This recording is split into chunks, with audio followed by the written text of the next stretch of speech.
నమస్తే. తెలంగాణ రాజకీయాల్లో వరంగల్ నియోజకవర్గానికి ఓ ప్రత్యేక స్థానం ఉంది. ఇక్కడ ఓటర్ల కన్నా ఎక్కువగా దృష్టి ఆకర్షించే అంశం కొండా వర్సెస్ ఎర్రబెల్లి ఫ్యామిలీల మధ్య కొనసాగుతోన్న వైరం. ఇటీవల కొండా మురళి వ్యాఖ్యల తర్వాత ఈ యుద్ధం మరింత ముదిరిందని చెప్పాలి. అవినీతి ఆరోపణలు, వ్యక్తిగత విమర్శల స్థాయి హద్దుమీరిపోయింది. తాజాగా బీజేపీ నేత ఎర్రబెల్లి ప్రదీప్రావు మంత్రివర్గ సభ్యురాలు కొండా సురేఖపై ఎన్నికల అఫిడవిట్లో తప్పుడు సమాచారం ఇచ్చారంటూ ఈసీకి ఫిర్యాదు చేశారు. ఆమెపై అనర్హత వేటు వేయాలంటూ డిమాండ్ చేశారు. ప్రదీప్రావు విమర్శలు తెలంగాణ వ్యాప్తంగా రాజకీయ వర్గాల్లో కూడా చర్చకు కారణమవుతోంది. కొండా మురళి ఎర్రబెల్లిని టార్గెట్ చేస్తూ చేసిన వ్యాఖ్యలు దయాదుల మధ్య రాజకీయాన్ని మరింత వేడెక్కించాయి. మరి పోరు ఇప్పుడు కేవలం స్థానిక స్థాయికే పరిమితం కాదన్న సంకేతాలు కనిపిస్తున్నాయి. బీజేపీ, కాంగ్రెస్, బీఆర్ఎస్ మూడు పార్టీల మధ్య సీటు రాజకీయం కొత్త ట్విస్టులు తీసుకుంటోంది. సురేఖపై అనర్హత వేటు పడితే బహుశాది ప్రదీప్రావుకి అడ్వాంటేజ్ అవుతుంది. ఓటమిని దాటుకుని కార్యకర్తల్లో తిరుగుతున్న ప్రదీప్రావు అధికారంలో ఉన్న ఒత్తిడిలో ఉన్న కొండా సురేఖ వరంగల్ రాజకీయం ఏ విధంగా ముందుకు తీసుకెళ్తారు అనేది మాత్రం చూడాలి.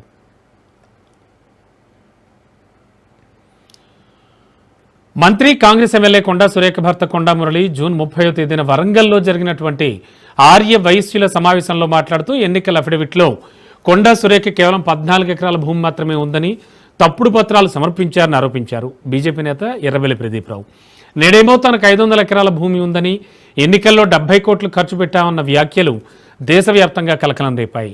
గత ఎన్నికల్లో సురేఖకు టఫ్ ఫైట్ ఇచ్చిన ప్రదీప్రావు మొత్తం వ్యవహారంపై విచారణ జరపాలని ఈసీని కోరారు.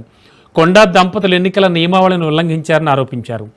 సురేఖను అనర్హురాలుగా గుర్తించి సభ నుంచి తొలగించి చట్టపరమైన చర్యలు చేపట్టాలంటూ డిమాండ్ చేశారు. ఎన్నికల నియమావళిని ఉల్లంఘించినందుకు కొండా సురేఖను అనర్హురాలిగా గుర్తించి చట్టపరమైన చర్యలు చేపట్టాలని ఆ పిటిషన్లో ప్రదీప్రావు డిమాండ్ చేశారు.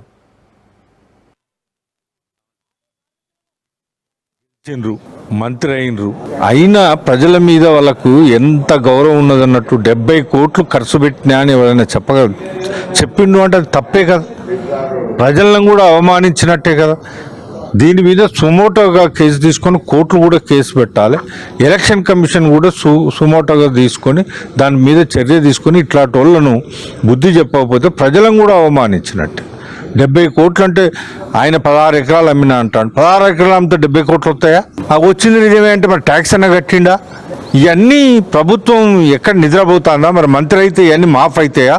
ప్రజలను పిచ్చోళ్ళు అనుకుంటారా? ఇట్లా అవమానించడం ఎంతవరకు సమంజసం? ఎలక్షన్ కమిషన్ కూడా మీరు సుమోటోగా తీసుకోవాలంటాం, మేము కూడా కేసు పెడతాం. బాజాబ్తో పేపర్లల్లో హెడ్లైన్స్లలో వచ్చిన దాన్ని కూడా ప్రభుత్వం ఏం చేస్తాను? ఆమెనైతే ఫస్ట్ మంత్రివర్గం నుంచి బర్తరఫ్ చేయాలి, దాని మీద న్యాయ విచారణ చేయాలి. ప్రజలకు పైసలు ఇస్తేనే కదా ఓట్లు వేసినా అని వాళ్ళు చెప్పుకున్నట్టే కదా. తప్పకుండా బర్తరఫ్ చేయాలి. దీన్ని అన్ని సుమోటోగా తీసుకొని చేయాలని మీ ద్వారానే రిక్వెస్ట్ చేస్తాను. చేసిన కాంప్లైంట్ ఏంటంటే వరంగల్లో ఒక మీటింగ్లో మనం మీటింగ్ అంటే ప్రైవేట్ మీటింగ్ వైస్ ఛాన్సలర్ ఏం చెప్పిండే అంటే ప్రజలను ఉద్దేశించి మాట్లాడుకుంటారు. నాకు 500 ఎకరాలు నేను చూసాను, నేను 16 ఎకరాలన్నీ 70 కోట్లు నాకు వస్తే ఈ ఎలక్షన్లలో ఖర్చు పెట్టింది అనే మేము అనేది ఒకటే. ఆమె రాష్ట్ర మంత్రివర్గంలో సభ్యురాలు, వాళ్ళు రాజ్యాంగాన్ని కాపాడవలసిన, ఆమెను తీసుకున్న ముఖ్యమంత్రి కూడా రాజ్యాంగాన్ని కాపాడుతాను ప్రమాణం చేస్తుంది. మరి అంత ఓపెన్గా నేను 70 కోట్లు ఖర్చు పెట్టినా అని చెప్పినాక ఆమెను బర్తరఫ్ చేయకపోయేదానికి కారణం. రెండవది, అంత ఇల్లీగల్గా గెలిచినా అని ఒప్పుకుంటే ప్రజాస్వామ్యబద్ధంగా అది కరెక్ట్. ఆయన ఇన్కమ్ ట్యాక్స్ కట్టిందా 70 కోట్లు. రెండోది, ఆయన ఎలక్షన్ అఫిడవిట్లో నాకున్నది 16 ఎకరాలనే ఆయన అఫిడవిట్లో 16 ఎకరాలకు 500 ఎకరాలకు కొత్త దీనికి ఇన్కమ్ ట్యాక్స్ కానీ ఏమన్నా కట్టిందా? కట్టినప్పుడు ఈ రాష్ట్ర మంత్రివర్గంలో ఉండే అర్హత ఇదే విషయానికి సంబంధించి మనతో మాట్లాడడానికి ప్రస్తుతానికి ఎర్రబెల్లి ప్రదీప్రావు గారు మనతో పాటు ఉన్నారు. అలాగే కొండా సురేఖపై అనర్హత వేటు వేయాలంటున్నటువంటి ఎర్రబెల్లి ప్రదీప్రావు గారితో మనం మాట్లాడదాం. సార్ నమస్తే. ఎలక్షన్లలో మేము పోటీ చేసినాం సార్. ఎస్ సార్, పోటీ చేసినాం. వారు సరే వారు మెజార్టీ వచ్చింది, గెలిచిండ్రు, అయిపోయింది. మొన్న ప్రైవేట్ మీటింగ్లలో సరే అదొకటి ఆయన గెలిచిన కాంచి ఏం చేసిండు, పబ్లిక్లకు అందుబాటులో లేడు, అదొక ఇష్యూ అయితే, అవునండి. రెండవది మొన్న ఒక ప్రైవేటు వైశ్యాస్ మీటింగ్లో తనంతట తానే అవును అవును సార్. నేను ఒక 500 ఎకరాల భూస్వామిని, నేను మొన్న 16 ఎకరాలు అమ్మితే 70 కోట్లు వచ్చినాయి, 70 కోట్లు ఖర్చు పెట్టి నా భార్యను గెలిపించిన. అది ఎవరో మేమంటే చెప్పింది కాదు, తనంతట తనే చెప్పడం జరిగింది. అవును, వచ్చింది మీడియాలో చూసాను. మీడియాలో. అవును, చెప్పినాక దాని మీద మేము సీఎం గారికి మన రాష్ట్ర ముఖ్యమంత్రిగా ప్రమాణ స్వీకారం చేసేటప్పుడు మీరు ఈ రాష్ట్రాన్ని ఏ న్యాయంగా న్యాయబద్ధంగా పరిపాలన చేస్తా అని ప్రమాణం చేసి మీరు వచ్చిండ్రు. మరి మీ క్యాబినెట్లో ఉన్న మంత్రి భర్త కూడా రాజకీయ నాయకుడే, అవును, ఏదో ఉత్తగానే ఇంటికాడు ఉండే మనిషి కాదు. అవునండి. ఆయనే స్వయంగా 70 కోట్లు నేను ఖర్చు పెట్టిన, నాకు 500 ఎకరాల భూమి ఉన్నది అని చెప్పిండు. చెప్పినప్పుడు ఎలక్షన్ అఫిడవిట్లో ఆయన చూపించింది ఎంత, నేను సుమారు 14 ఎకరాలు చూపించాను. 14 ఎకరాలు. మరి 16 ఎకరాలు అమ్మినా అన్నాడు, ఇంకా 500 ఎకరాలు ఉన్నదని అన్నాడు, 70 కోట్లు ఖర్చు పెట్టినా అన్నాడు. ఇది ఎలక్షన్ నియమావళికి కానీ మీ పార్టీ పద్ధతికి కానీ కరెక్టా?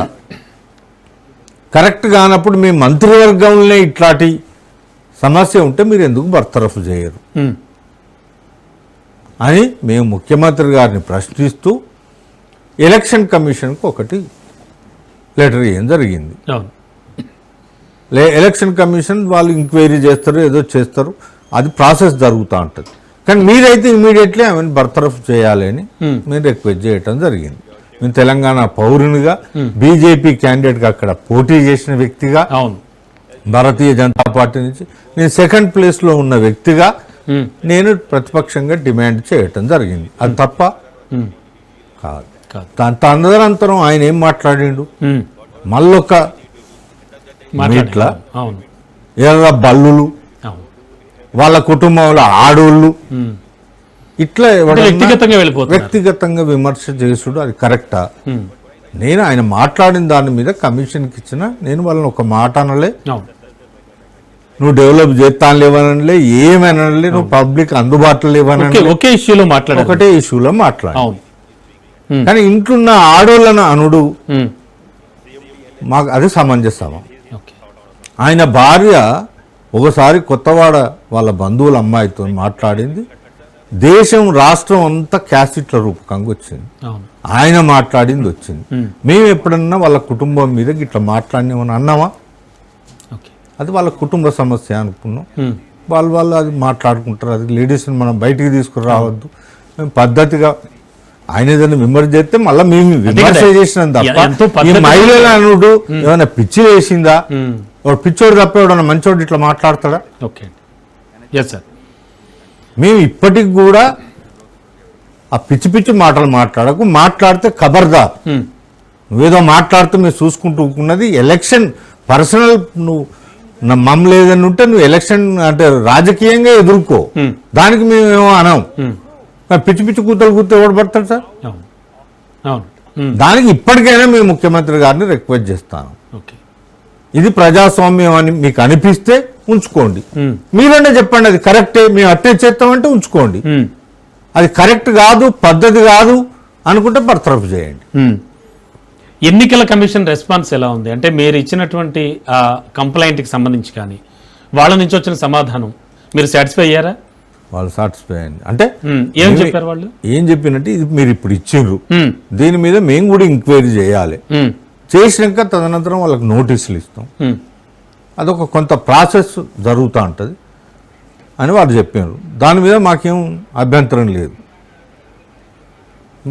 వారు కూడా తెలుసుకోవాలి, మేము చెప్పిందే నిజమని వాళ్ళు కూడా అనుకోలేరు కదా, కాగితం నిజంగానే కాగితమే నిజమని అనుకోలేరు కదా, వాళ్ళు ఎంక్వైరీ చేస్తున్నారు. చేయండి, మీకు ఇంకేమైనా అన్ని డాక్యుమెంట్స్తో సహా ఇచ్చినాం మేము, ఉత్తగా అప్లికేషన్ రాసి ఇయ్యలే. ఆయన ఎలక్షన్ పెట్టిన అఫిడవిట్, ఆయన మాట్లాడిన స్క్రిప్పింగ్, వచ్చిన మీడియాలున్న వాళ్ళు రాసినవి అన్నీ కలిపి ఒక డాక్యుమెంటేషన్ చేసి సీడీ రూపకంగా వాళ్ళకి ఇవ్వటం జరిగింది. దాని మీద ఎంక్వైరీ జరుగుతూ ఉంటుంది, దాన్ని కాదని అన్నా మేము. ఓకే అండి, ఒక్క సెకండ్. ప్రస్తుతానికి ప్రదీప్ రావు గారు అక్కడ అప్లికేషన్ ఇచ్చాక, అఫిడవిట్ ఇచ్చాక కూడా ఏం మాట్లాడారో ఒకసారి చూద్దాం. గెలిచిండ్రు, మంత్రి అయినరు, అయినా ప్రజల మీద వాళ్ళకు ఎంత గౌరవం ఉన్నదన్నట్టు 70 కోట్లు ఖర్చు పెట్టినా అని ఎవరైనా చెప్పిండు అంటే అది తప్పే కదా, ప్రజలను కూడా అవమానించినట్టే కదా. దీని మీద సుమోటోగా కేసు తీసుకొని కోర్టులు కూడా కేసు పెట్టాలి, ఎలక్షన్ కమిషన్ కూడా సుమోటోగా తీసుకొని దాని మీద చర్య తీసుకొని ఇట్లాంటి వాళ్ళను బుద్ధి చెప్పకపోతే ప్రజలను కూడా అవమానించినట్టే. 70 కోట్లు అంటే ఆయన 16 ఎకరాలు అమ్మినా అంటాడు, 16 ఎకరాలు అమ్మితే 70 కోట్లు వస్తాయా? ఆ వచ్చింది నిజమే అంటే మరి ట్యాక్స్ అన్న కట్టిండా? ఇవన్నీ ప్రభుత్వం ఎక్కడ నిద్రపోతుందా? మరి మంత్రి అయితే ఇవన్నీ మాఫ్ అవుతాయా? ప్రజలను పిచ్చోళ్ళు అనుకుంటారా? ఇట్లా అవమానించడం ఎంతవరకు సమంజసం? ఎలక్షన్ కమిషన్ కూడా మీరు సుమోటోగా తీసుకోవాలంటాం, మేము కూడా కేసు పెడతాం. బాజాబ్తో పేపర్లలో హెడ్లైన్స్లలో వచ్చిన దాన్ని కూడా ప్రభుత్వం ఏం చేస్తుంది? అవనైతే ఫస్ట్ మంత్రివర్గం నుంచి బర్తరఫ్ చేయాలి, దాని మీద న్యాయ విచారణ చేయాలి. ప్రజలకు పైసలు ఇస్తేనే కదా ఓట్లు వేసినా అని వాళ్ళు చెప్పుకున్నట్టే కదా, తప్పకుండా బర్తరఫ్ చేయాలి దీని అన్ని. అంటే ఇప్పుడు మీరు చేసినటువంటి అనర్హత డిమాండ్ ఏదైతే ఉందో అది ఖచ్చితంగా దాని వెనక బీజేపీ ఒక వ్యూహంతో వెళుతోంది అనేది కూడా బయట టాక్ వినబడుతోంది. లేదా అసలు ఆల్రెడీ వరంగల్ నియోజకవర్గం, ముఖ్యంగా వరంగల్ ఈస్ట్ నియోజకవర్గం, వరంగల్ అంటేనే ఎర్రబెల్లిల అండ్ కొండ ఫ్యామిలీ మధ్యలో ఉన్నటువంటి ఎప్పటి నుంచో ఉన్న ఫ్యాక్షన్ గొడవ అనండి, మీరు ఏ పేరైనా పెట్టండి, ఒక రైవలరీ అయితే ఉంది రెండు ఫ్యామిలీస్కి మధ్యలో. ఇది ఒక వ్యక్తిగతంగా ఫ్యామిలీ వైజ్ గొడవగా చూడాలా, లేకపోతే వెనక బీజేపీ వ్యూహం ఏమైనా ఉందా, మీ వెనక పనిచేస్తుందని ఆల్రెడీ కొన్ని టాక్స్ వినబడుతున్నాయి. భారతీయ జనతా పార్టీలో నేను పోటీ చేసిన, భారతీయ జనతా పార్టీ కూడా దానికి సపోర్ట్ చేస్తుంది, దాంట్లో తప్పు కాదు. కానీ ఆయనతో మాట్లాడించింది కూడా భారతీయ జనతా పార్టీనా? ఓకే, ఆయనే స్వయంగా ఒప్పుకున్నది, స్వయంగా మాట్లాడింది భారతీయ జనతా పార్టీ. మాట్లాడిందా? అంటే ఒక మీటింగ్ లో ఆ ఫోర్స్ లో ఏదో ఒక మామూలుగా మాట్లాడిన మాటనే పట్టుకుని వేలాడడం ఎంతవరకు కరెక్ట్ అనే వాళ్ళకి ఏం చెప్తారు? సరే, అది తప్పాను. అదే నేను ఏదో సమయం సందర్భంగా ఉత్తగా మాట్లాడినా, దాన్ని ఖండించాలి కదా. ఖండించకుంటే ఏం మాట్లాడుతాం? ఎర్ర బల్లులు, ఇంట్లో ఆడోళ్ళు, ఇదా మంచి ఉన్న మనిషి, ఉన్న మనిషి మాట్లాడేదేనా? ఆ తెలియకల్లోడు అయితే అరే నేనేదో మాటల సందర్భంగా ఉత్తగా మాట్లాడినా అని చెప్పాలి. అట్లా చెప్తే మీరు అట్లన్నా సపరేట్ కూకుందాం కదా, అట్లా కూడా చెప్పలేదు కదా, ఉల్టా ఇది మాట్లాడుతాడు కదా. ఈ రోజు వరకు కూడా ఆ మాట మాట్లాడుతాడా? అది మేవనికి భయపడం, బీసీ కార్డు అయినా ఆయన చేసేది. ఇప్పుడు ఫస్ట్ రాజశేఖర రెడ్డి బీసీనా, తర్వాత చంద్రశేఖరరావు గారు బీసీయా? బీసీ కార్డు అనేది చాలా హాట్ టాపిక్. మరి బీసీ కార్డు అంటాను. ఇప్పుడున్న రేవంత్ రెడ్డి గారు బీసీయా? మన బీసీలో నాడు వరంగల్ ఇద్దరి కార్పొరేటర్ల మీద అన్యాయమైన కేసులు, మహిళలను పంపించుడు, కేసులు పెట్టించుడు. లాస్ట్ ఇంకో మొన్న ఒక కార్పొరేటర్ మీద కేసు పెడితే ఇది అన్యాయం అని మొత్తం వరంగల్ అంతా అడ్డం తిరిగితే అది కేసు కొట్టేసాడు. ఇట్లాంటివి చేసి బీసీలతోనే కాలు మొక్కించుకుంటాడు. మరి బీసీకి చేసేది ఏంటి? ఆ పోనీ డెవలప్మెంట్కు ఇష్యూ మీద నన్ను రమ్మంటావా? నేను వరంగల్ చౌరస్తాలు వచ్చి కూర్చుంటాను, డేట్ చెప్పు. ఏ డేట్ చెప్పినా నేను వచ్చి వరంగల్ నిజంగా మీరు అనుకున్నట్టు ఆయన డెవలప్ చేసినా, నేను బాగా చేసినా, బీసీలకు చేసినా, ఇది చేసినా అంటే రమ్మను, చర్చకు రమ్మను. అది వేరు కానీ రాజకీయంగా ఎదుర్కోవాలి కానీ ఈ పిచ్చి పిచ్చి మాటలు ఏంటి సార్? ఓకే, ప్రదీప్ రావు గారు, అంటే ఇప్పుడు మీరు అనుకున్నట్టుగా నిజంగా అంత చర్చ జరిగి అంత చర్య తీసుకుని బర్తరఫ్ వేటు పడించండి, అక్కడి నుంచి ప్రదీప్ రావు గారు మళ్ళీ తిరిగి పోటీ చేయడాలు, లేకపోతే ప్రదీప్ రావు గారు ఫోకస్ లోకి రావడానికి చేస్తున్నటువంటి విషయంగా కనిపిస్తోంది. అంటే మీరు ఏమంటారు? ఇప్పుడు నేను పోటీ చేస్తా అంటే మా పార్టీ కూడా టికెట్ ఇవ్వాలి కదా. ఇవ్వాలి, అవును. మరి నా సొంతం చేతులు లేదు కదా. అవును, అప్పుడు పార్టీ ఎట్లా నిర్ణయిస్తే అట్లా. మా భారతీయ జనతా పార్టీ ఏది నిర్ణయం చేస్తే గదే. నేను నిలబడంగా అనుకోగా అయ్యే పని కాదు కదా. పార్టీకి కూడా నచ్చి ఈయన సమర్థుడు, ఈయనకే మళ్ళీ టికెట్ ఇవ్వాలనుకుంటే ఇస్తే నిలబడతా. ఓకే, అంటే అంటే వద్దు పార్టీ ఇంకోలం కావాలనుకుంటే అప్పుడు మేము చేసేది కూడా ఏం లేదు. ఇంకా ఈస్ట్ నియోజకవర్గం నుంచి ప్రదీప్ రావు గారికి చాలా చాలా పట్టుంది, గతంలో పోటీ చేశారు. సో ఆ ప్రజల మధ్యలో ఉన్నటువంటి తిరిగే నేతగా ప్రజల అభిమానం చూరగొన్న ప్రదీప్ రావు గారు ఆ ధైర్యంతోనే ఇలాంటి ఆరోపణలు చేస్తున్నారు. దానికి ఏం చెప్తారు?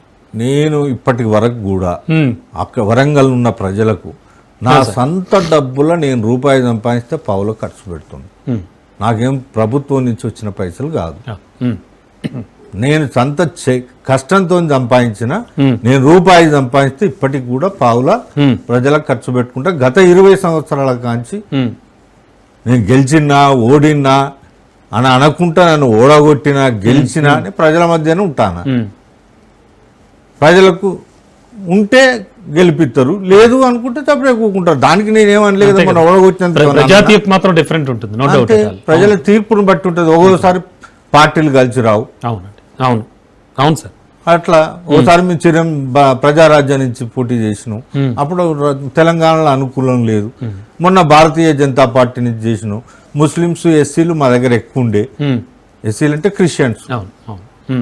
అట్లా వాళ్ళు వేయలేకపోయినారు. అంత మాత్రాన మేము వాళ్ళని తప్పు పడతాను. నేను ఇచ్చే పావులలో వాళ్ళకు కూడా ఇప్పటి ఈ రోజుకు కూడా ముస్లిమ్స్కు క్రిస్టీలో నాకు ఓట్లు వేయలేదని నేను ఎన్నడూ కక్ష కట్టలే. వాళ్ళకు కూడా చేస్తూనే ఉన్నా. మా వరంగల్లో దగ్గర దగ్గర ఆల్మోస్ట్ ఇప్పటికి 400 బండ్లు ఇచ్చిన నేను రోడ్ల మీద పెట్టుకొని అమ్ముకుంటోళ్ళకు. నాకు చాతరైన సాయం. వాళ్ళ ఇంట్లో ఈ పని ఉన్నది, మాకు ఈ ఇబ్బంది అవుతుంది అంటే నేను మొత్తం చేయకపోయినా ఎంతో కొంత వాళ్ళకి సాయం చేసుకుంటా. అందులో నేను కుల మతాలను నేను చూస్తాను లేను. కానీ మాకు కలిసి రాలే, వాళ్ళకి కలిసి వచ్చింది. కలిసి వచ్చినందుకు ఇంకో 10 మందికి సాయం చేయాలి. కానీ వాళ్ళు అవపడకుండా దొరకకుండా తిరుగుతే అది వాళ్ళకే మంచిది కాదు కదా. దాని మీద చర్చ మళ్ళీ రెండోసారి. అవునండి, అంటే ఇప్పుడు ఫ్యామిలీస్ మధ్యలో ఉన్నటువంటి ఒక వార్ని తీసుకొచ్చి ఫ్యామిలీస్ లో మాకేం వారు అలాంటివి ఏం లేవు. పర్సనల్ రాజకీయంగా కూడా కానీ పొలిటికల్ గానే ఎప్పటి నుంచో ఒకళ్ళకొకళ్ళు ఉన్నటువంటి రైవలరీ ఇప్పుడు ఇది ప్రజా సమస్య అంటే ప్రజా సమస్యగా చిత్రీకరిస్తున్నారు. ప్రజల సమస్యలు ఎవరు పట్టించుకోవట్లేదు అనేది వినపడుతుంది. ప్రజల సమస్య నేను 70 కోట్లు ఖర్చు పెట్టినా ప్రజల సమస్య నా సమస్య. ప్రజాస్వామ్యం మరి ఇంత బ్లాక్ మనీ నీకు ఎక్కడి నుంచి వచ్చింది? నువ్వు ఈ ప్రభుత్వంలో ఉండే అర్హత లేదని కొట్లాడతాను. నేను ప్రజల తరఫున కొట్లాడతాను. ఇది నా సమస్య కాదు. ప్రదీప్ రావుకి ఏం సమస్య అండి?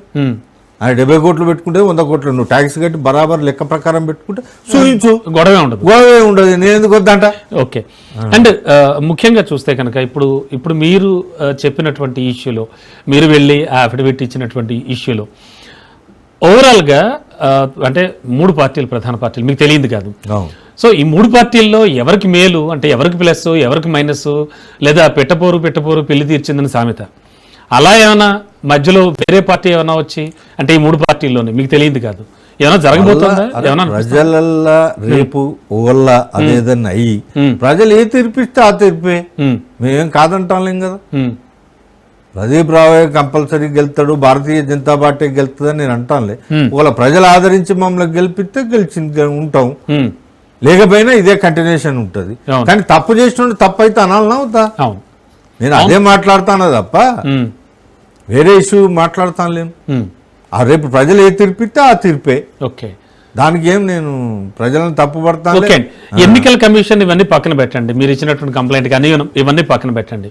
గవర్నమెంట్ నుంచి కానీ లేకపోతే ఆ సీనియర్ నేతల నుంచి, మినిస్టర్స్ నుంచి ఏమైనా రియాక్షన్స్ వచ్చాయా? మీకు వ్యక్తిగతంగా కాల్స్ రావడం కానీ, మీ వాళ్ళకి ఏమైనా చెప్పడం కానీ? మా పార్టీ పరంగానైతే మాకు టచ్లకు ఇవ్వరు. కాంగ్రెస్ వాళ్ళు రాలే, బీఆర్ఎస్ వాళ్ళు రాలే. మాకు భారతీయ జనతా పార్టీ టచ్ కానీ ఇంకో లెవెల్ అయితే మాకు రాలే. రానప్పుడు మనం ఎట్లా మాట్లాడతాం? మేము ఎంతసేపు ప్రజల సొమ్మును దుర్వినియోగం కావద్దు, ప్రజలకు న్యాయం జరగాలి. మేము ఒక భారతీయ జనతా పార్టీ సిన్సియర్ కార్యకర్తగా దాని మీదే నేను కొట్లాడుతా తప్ప దాని మీదే నువ్వు ఎమ్మెల్యే గెలిచి ప్రజలకు న్యాయం చేస్తాను లేవు, ఓ తట్టడి మట్టి ఇంతవరకు బొయ్యలే, అందుబాటులో ఉండు అని మమ్మల్ని సెకండ్ పొజిషన్లో ఉన్నాం కనుక నేను భారతీయ జనతా పార్టీ నుంచి కొట్లాడుతా అంట. ఈ రోడ్డు బాగాలేదు, గీడ ఇండ్లు మా దగ్గర వరంగల్లో కట్టిన ఇండ్లు చాలా ఉన్నాయి, వాటిని ఇంతవరకు అలాట్ చేయట్లే. ప్రెస్కు ఇండ్లు కట్టించిండ్రు, అవి కూలిపోయే పరిస్థితి ఉన్నది, ఇంతవరకు అలాట్ చేయలే. వాటి మీద సమస్యల మీద ధర్నాలు చేస్తాను, కూర్చుంటాను. ఆ ఎంజిఎం పరిస్థితి మంచిగా లేదు, దాన్ని బాగు చేయి అని ధర్నాలు చేస్తా అంటాం. ఇట్లా చేసి ప్రజలకు మేలు జరిగే విధంగా చేస్తాం తప్ప మేము ఇంకోటి పర్సనల్గా ఏమంటాం లేం కదా. ఆయనకు 500 ఎకరాలు ఉంటే నాకేంది, ట్యాక్స్ బరాబర్ లెక్క చూపించి 500 ఎకరాలు ఉంచుకో, 5,000 కోట్లు లెక్క ట్యాక్స్ కట్టి ఉంచుకో, అది పెద్ద సమస్య. ఆ సమస్య కాదు. నువ్వు కట్టకుండా నేను 70 కోట్లు ఖర్చు పెట్టినా అంటే ఎందుకు ఆ వ్యాఖ్యలు చేశారు మీరు అంటారు? ఎందుకు ఆ వ్యాఖ్యలు చేశారు ఆయన? నాకేమేమి కాదు, వాళ్ళ అదే అడుగుతున్నారు. అదే ఏం అహంకారం ఏందో వాళ్ళని అడగాలి. ఓకే, బీజేపీలోకి వచ్చాక ప్రదీప్ రావు గారి గ్రాఫ్, పొలిటికల్ కెరీర్ ఎలా ఉంది ప్రస్తుతానికి? ఏమనిపిస్తోంది ప్రజల వైపు నుంచి? కానీ ఓవరాల్గా మొన్న ఆల్రెడీ రీసెంట్ ఎక్స్పీరియన్స్ కూడా చేశారు, ఎన్నికల్లో పోటీ చేశారు. ఏమనిపిస్తోంది సార్? నేను భారతీయ జనతా పార్టీ నుంచి పోటీ చేస్తే ప్రజలు నాకు సెకండ్ పొజిషన్ ఇచ్చినట్ట, నన్ను ఆదరించినట్ట, ఆదరియనట్ట. నాకన్నా బీఆర్ఎస్ వెనుకకున్నది కదా, ప్రజలు నన్ను ఆదరించినట్టే కదా, వాళ్ళకన్నా ఎక్కువ. అవును సార్. నేను మంచి తృప్తిగా ఉన్నా, సాటిస్ఫాక్షన్గా ఉన్నా. భారతీయ జనతా పార్టీతోని కలిసినందుకు నేను ప్రధానమంత్రి గారితో డైరెక్ట్ మాట్లాడిన స్టేజ్ మీద. ఇక నాకు అంతకన్నా ఎక్కువ ఏం కావాలి. హోమ్ మినిస్టర్ అమిత్ షా గారితో మాట్లాడినా, లడ్డా గారితో మాట్లాడినా, వాళ్ళని పర్సనల్గా కలిసిన, ఒక భారత ప్రధాని కలిసి పర్సనల్గా మాట్లాడడం అంటే మామూలు ముచ్చట. మరి నాకు అంత అవకాశం భారతీయ జనతా పార్టీ కలిగించింది. అంటే గ్రాఫ్ పెరుగుతోంది ఆల్రెడీ. నాకు వ్యక్తిగతంగా అయితే పెరుగుతోందని నేను అనుకుంటున్నాను. Exactly sir. అండ్ అంటే ఓవరాల్గా చూస్తే కనుక ఇప్పుడు ఆల్రెడీ స్థానిక సంస్థల ఎన్నికలు అవి రానున్నాయి. ఇంకా ఇది ఒక చెప్పాలంటే ఎన్నికల ఇయర్గా భావించవచ్చు.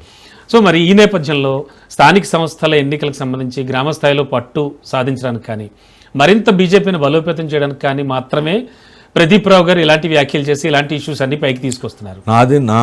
నేను నిలబడ్డ కాన్స్టిట్యున్సీలో గ్రామ పంచాయతీలు లేవా, మొత్తం టోటల్ కార్పొరేషనే. కార్పొరేటర్ ఇప్పటికి ఇంకా మార్చిలో ఎలక్షన్స్ ఉన్నాయి. రేపు మార్చిలో వాళ్ళ సంగతి చూస్తాను నేను. ఎట్టి పరిస్థితుల్లో భారతీయ జనతా పార్టీ లీడ్ కనుక రాకపోతే అడగండి. అంటే ఆ కార్యాచరణ డెఫినెట్ గా ఎట్టి పరిస్థితుల్లో. మొన్న పార్లమెంట్ లో కూడా వరంగల్ లో మా lead, Warangal assembly overall Khammam జిల్లా, నల్గొండ జిల్లా, వరంగల్ పాత జిల్లాలు ఒక్క మా Warangal assembly constituency Bharatiya Janata party lead వచ్చింది. రేపు కార్పొరేషన్లో కూడా బరాబర్ దాన్ని నిలబెట్టుకుంటాం. భారతీయ జనతా పార్టీ కార్పొరేటర్లు చాలా మందిని గెలిపించే బాధ్యత 100% గ్యారంటీ అది దాంట్లో. ఓకే సరే, ఇప్పుడు మీరు వేసినటువంటి మీరు ఇచ్చిన పిటిషన్ కానీ ఆ అఫిడవిట్ కానీ దానికి సంబంధించి ఖచ్చితంగా వేటు వేయాలి, మంత్రివర్గం నుంచి బర్తరఫ్ చేయాలి, వీటికి సంబంధించి అదొక ఎలక్షన్ కమిషన్ ఒక వ్యవహారం, అది టైం పడుతుంది. అవును, కానీ మన ముఖ్యమంత్రి గారైతే ఇమీడియట్లీ చేయాలన్నా వద్దా? ఆయన సహచర మంత్రి, ఆయన భర్త నేను ఇట్లా మాట్లాడింది కనీసం తప్పన్నా అనాలనా? ఏది చేస్తాను లేరు కదా. అదెంత ఇష్యూ మీద ఆయన స్పందించాలి కదా. రాష్ట్ర ముఖ్యమంత్రిగా రేపు నేను తప్పు చేస్తేదన్నా నా మీద శిక్షిస్తాడా ఇయ్యడా? మీ అధిష్టానం ఖచ్చితంగా మా అధిష్టానం ఇస్తుంది. ఆయన ఒక ముఖ్యమంత్రి కుర్చీ మీద కూర్చొని తను కూడా ఇస్తాడా ఇయ్యడా? అవును. సో అట్లా వాళ్ళని ఎందుకు చేస్తాను? రేవంత్ రెడ్డి గారి దగ్గర నుంచి కూడా ఒక ఆన్సర్ మీరు రావాలి తప్పకుండా. వారి ఈ రాష్ట్రానికి మంచి చేస్తాడని అనుకుంటే తప్పకుండా వాళ్ళ మీద కూడా చర్య తీసుకోవాలి. సార్ ప్రదీప్ రావు గారు, అంటే లాస్ట్ బట్ నాట్ లీస్ట్ చివరిగా చెప్పండి ఒక్క మాట. ఒకవేళ మురళి బయటకు వచ్చి కొండా మురళి ఈ ఇష్యూ మీద మొన్ననేదో ఫ్లూక్గా మామూలు మీటింగ్లో ఆవేశంలో లేకపోతే ఏదో చెప్తూ అన్నాను నేను ఈ మాట, ఇది అంత పెద్ద ఇష్యూ చేస్తున్నారు, ఇది అంత పెద్ద ఇష్యూ కాదు అని ఆయన ఒక వివరణ ఇస్తే ప్రదీప్ రావు గారు వెనక్కి తీసుకుంటారా ఈ విషయాలన్నీ? తప్పకుండా. నేనేదో పొరపాటు అయింది, తప్పైంది, నేను ఇది జాసల లేక అన్నా, నాకు అంతా ఆ రోజు తోసలే, అంత మెదడు పనిచేయలే అని చెప్తే మేము కూడా ఇష్టపెడతాం. ఎందుకు మెదడు పనిచేయడంతో పంచాయతీ ఎందుకని అనుకోవా? ఓకే, తప్పకుండా అట్నే అనుకుంటాం. నాకేం సీరియస్ ఆయన పర్సనల్. ఓకే, ఫైనల్ గా ఈ ఇష్యూకి సంబంధించి మీరు ఎన్నికల కమిషన్ దగ్గరికి వెళ్ళడం, ఈ ఇష్యూకి సంబంధించి వాట్ నెక్స్ట్ కార్యాచరణ ఏమిటి? ఏమైనా ఆలోచిస్తున్నారా? ఇంకా తప్పకుండా ఏం చేద్దాం అనుకుంటున్నారు? అరే మీ ఇదే కొట్లాడుతూనే ఉంటాం, అంతే కదా. మేము ప్రజాస్వామ్యంగా ఉన్నాం, మీరు కొట్లాడుడే తప్ప మేము చేసేది ప్రజలకు న్యాయం అయ్యే వరకు కొట్లాడుతూనే ఉంటాం. ఓకే, ఎన్నికల కమిషన్ నుంచి రావడానికి ప్రొసీజర్ ఉంటుంది, లేట్ అవుతుంది, ఇవన్నీ అంటున్నారు మీరు. అవి జరగాలని అటు నుంచి కూడా మేము ప్రయత్నం చేస్తా ఉంటాం. వాళ్ళకి కావాల్సిన ఇన్ఫర్మేషన్ కూడా మళ్ళీ ఎప్పుడు అడిగినా ఇచ్చడానికి తయారు ఉన్నాం, సిద్ధంగా ఉన్నారు. మీదేనా ఆధారాలు ఉన్నాయి. ఆల్రెడీ సమర్పించారు. సమర్పించడం, ఇంకేదన్నా ఆధారాలు డీటెయిల్గా కావాలంటే కూడా ఇస్తాం. ఓకే, అవి ఇచ్చిన కాంచి మళ్ళీ ఇంకా జరిగిన ఏమన్నా ఇవన్నా ఇస్తాం. అంటే పై స్థాయికి వెళ్ళి అది కూడా చేస్తాం తప్పకుండా. ఓకే, పై స్థాయికి చేస్తాం. సుమోటగా కోర్టు కూడా తీసుకోవాలని నేను అడుగు. అవును అవును అన్నారు మీరు, విన్నాను నేను. సుమోటోగా కోర్టు కూడా కేసు ఏదేమైనా తీసుకోవాలి. సుమోటోగా ఇన్కమ్ ట్యాక్స్ వాళ్ళు కూడా దాని మీద చర్య తీసుకోవాలి. ఏది అయినా కూడా తగ్గేదేలే అంటారు. ఎందుకు తగ్గుతామండి? ప్రజలకు న్యాయం జరిగేంత వరకు కొట్లాడుతున్నాం. Yes sir, yes sir. నా పర్సనల్ ఇష్యూ అవును అవునండి, అవును. ఓకే అండి, ఎనీవే థ్యాంక్ యూ మీ అభిప్రాయం చెప్పారు. Thank you so much. So విన్నారుగా, మొత్తానికి ప్రదీప్ రావు గారు అయితే తగ్గేదేలే అంటున్నారు. ఒకవేళ దీనిపై ఒక సమగ్రమైనటువంటి కార్యాచరణ కూడా రూపొందించుకున్నా ఉంటున్నారు. మొత్తానికి వరంగల్లో అయితే రాజకీయం హీట్ ఎక్కిందని చెప్పొచ్చు. ఇది ఇవాల్టి స్పెషల్.